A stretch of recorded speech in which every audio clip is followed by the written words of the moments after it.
Ambulance চালাইছিলাম জায়গা কিছুদিন আগে। একটা রাত্রেবেলা টিপ দিছে আমাকে যে যাইতে হইব আপনার যশোর। আমি ঘুমাইছিলাম, আমার স্টাফ নাই, গাড়িতে কোনো স্টাফ নাই, আমি একাই ছিলাম। উদ্দেশ্যে রওনা দিছি। পদ্মা সেতু টুল পার হয়েছি পর হঠাৎ আমার নাডুবা গেছি পর আমার রাত্রের বাজে সংখ্যা প্রায় 1:30 2টা, তার কম হইব না। নিজম রোড, খালি 2-1টা ডিস্ট্রিক্ট দেখা যায়। তো ওই পার গেছি পর আমার গাড়িটা হঠাৎ বন্ধ হয়ে গেল। আমি কই ভালো গাড়ি আনলাম, আমার গাড়ি বন্ধ হয়ে গেল কি কারণে? আমি নামছি, আমি একা। হেল্পার একটু জ্বর আসছিল কারণে হেল্পার গেছিল বাড়িতে। লাশের সাথে মানুষ ছিল না? হ্যাঁ, একজন মানুষ ছিল, মানে আমার স্টাফ ছিল না, তার পরিবারের একজন ছিল। তবে ভাই তো মনে করেন যেরকম তার পরিবারের টেনশনে সারাদিন কাঁদছে দেখছি, রাত্রেবেলা লাশটা লয়ে গেছে। তো উনি আবার কি করছে, ঘুমায় গেছে। তো ঘুমায় যাওয়ার পর আমি ওই জায়গায় নাডুবা গেছি, পরে আমার গাড়িটা বন্ধ হয়ে গেছে। ভালো গাড়ি আনলাম এত দূরের থেকে। আমি আপনার ওই যে যেরকম তেজগাঁও 7 রাস্তা তিব্বতের দিকের গাড়ি চালাইতাম, আপনার ইসলামী হসপিটালটার নাম ওই জায়গায়।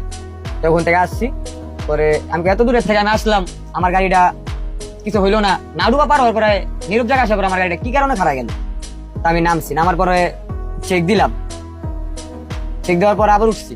উঠার পরে স্টার্ট আমি দেখি স্টার্ট হয়নি, দিছি পরে আবার স্টার্ট হয়েছে। স্টার্ট হওয়ার পর আবার টান দিয়েছি, গাড়ি টানতেছি প্রায় 100 আখার উপরে গাড়ি সাইড হয়ে পড়ছে। মানে রানিং গাড়ি, আমার গাড়ি স্লো হয়ে গেল। স্লো হয়ে যাওয়ার পর মানে আমার ভিতরে একটা ডর আইসা বললো, কিরকম একটা ডর আইসা বললো।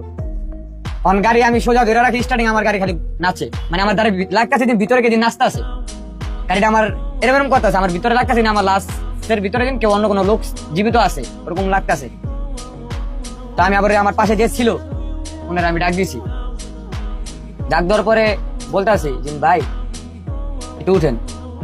উনি আবার উঠছে, ভাই কি হয়েছে? আমি ভাই আমার মানে গাড়িটা চালানোর অবস্থা কিরকম লাগতেছে, একটু আপনি আমার লগে নামেন।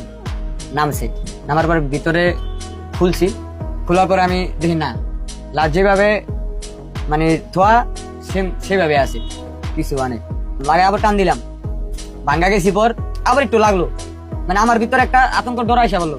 মানে মাদ্রাসায় বসে তো কম বেশি সুরাই তো জানি, তো পড়তে পড়তে আস্তে আস্তে গেলাম।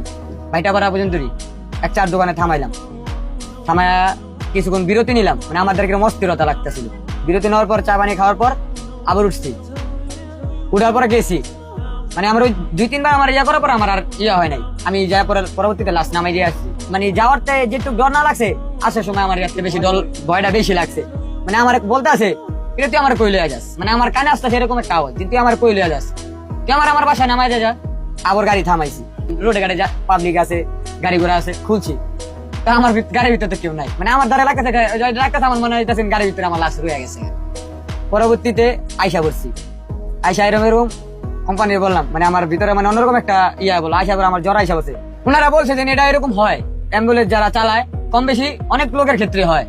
এটা হইব, এটার বেশিরভাগ এটা হইলো আপনি যেরকম গোসল না করে লাশটা উঠাইলে অ্যাম্বুলেন্সে, আর গোসল করা উঠাইলে ওই লাশটা এরকম হয় না।